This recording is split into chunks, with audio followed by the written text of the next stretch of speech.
तो जैन सभी भाइयों को कैसे हो आप सभी। उम्मीद करता हूँ आप सभी स्वस्थ होगे, मस्त होगे तथा अच्छे तरीके से अपनी पढ़ाई पूरा कर रहे होगे।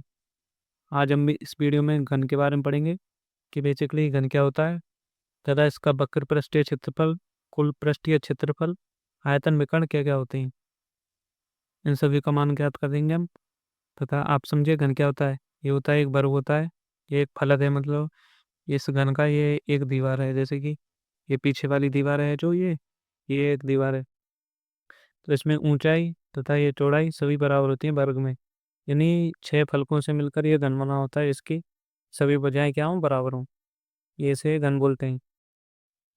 इसमें घन में क्या होता है, ये दो क्षेत्रफल होते हैं। एक तो ये चार दीवारें जो एक ये और एक ये ऊपर वाला और ये नीचे वाली दीवार को छोड़कर ये होता है हमारा वक्र पृष्ठ। इसे बोलते हैं वक्र पृष्ठ। यानी कि जो चार उसी में और राउंड होता है उसे बोलते हैं वक्र पृष्ठ। और कुल पृष्ठ क्या होता है, सभी 6 फलकों को मिलाकर कुल 6 फलकों का क्षेत्रफल क्या होता है। इसमें देखते हैं हम, ये वर्ग है, इस वर्ग से ही मिलकर ये बना होता है। और इस वर्ग का क्षेत्रफल, इस भाग का क्षेत्रफल क्या होता है, इस भाग का क्षेत्रफल होता है एक स्क्वायर।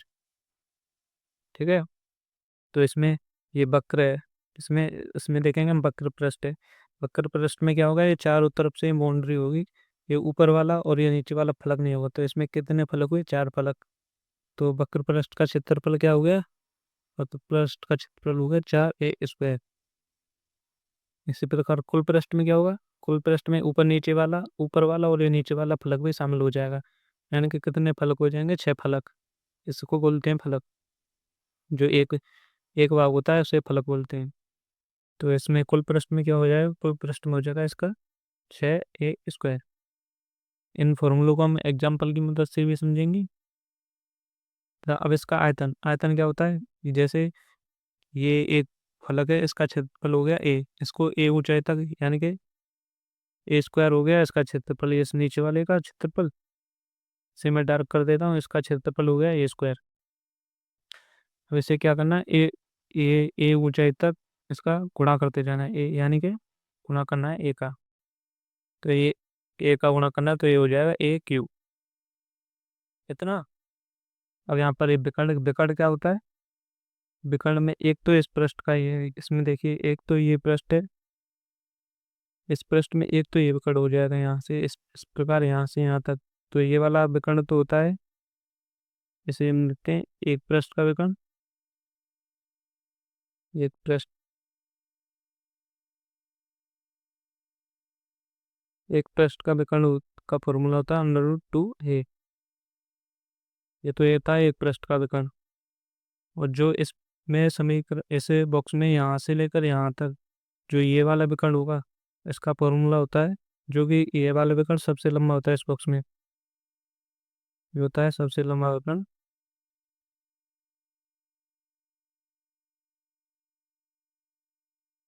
सबसे लंबा विकर्ण इसका फॉर्मूला होता है 3√a। आपको बस ये फॉर्मूले याद करने हैं और ये हमारा घन कंप्लीट हो जाएगा। अब इन सभी फॉर्मूलों को हम एग्जाम्पल की मदद से समझते हैं। ये हमारा एग्जाम्पल है। इसमें क्या है, एक घन की भुजा 3 सेंटीमीटर है, यानी कि ये कोई घन है।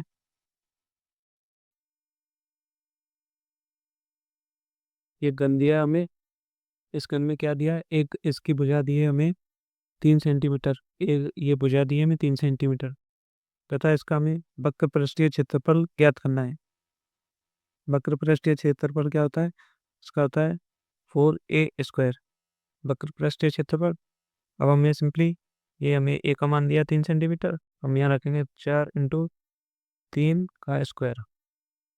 तो ये हो जाएगा 3 × 9, 9 का गुणा 4 के साथ 9, 9 का गुणा 4 के साथ 9×36 सेंटीमीटर स्क्वायर। तुम्हारा हो गया वक्र पृष्ठीय क्षेत्रफल। अब हमें क्या करना है, कुल पृष्ठीय क्षेत्रफल निकालना है।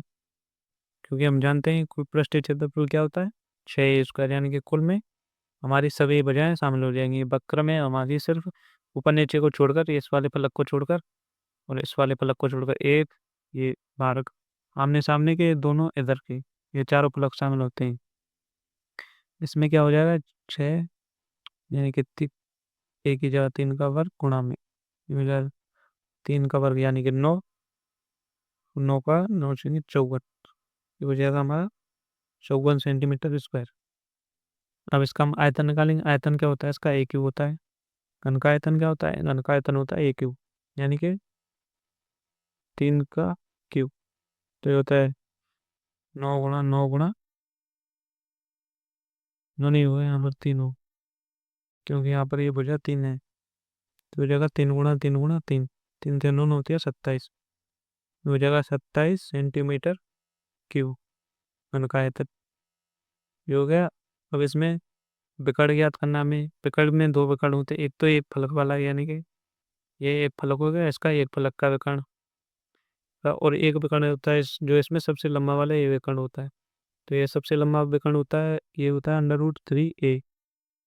तो ए की जगह हम सिंपली 3 रख देंगे, 3√3। ये हो गया सबसे लंबा विकर्ण। तथा एक फलक का विकर्ण क्या होता है? एक फलक का विकर्ण होता है ये √2a। तो ये हो जाएगा √2 इंटू इंटू में 3, यानी कि हो जाएगा 3√2। इस प्रकार ये हमारे घन के सभी बिंदु कंप्लीट हुए। इस प्रकार हमारा ये घन कंप्लीट हुआ। आपको वीडियो पसंद आया हो तो धन्यवाद। आगे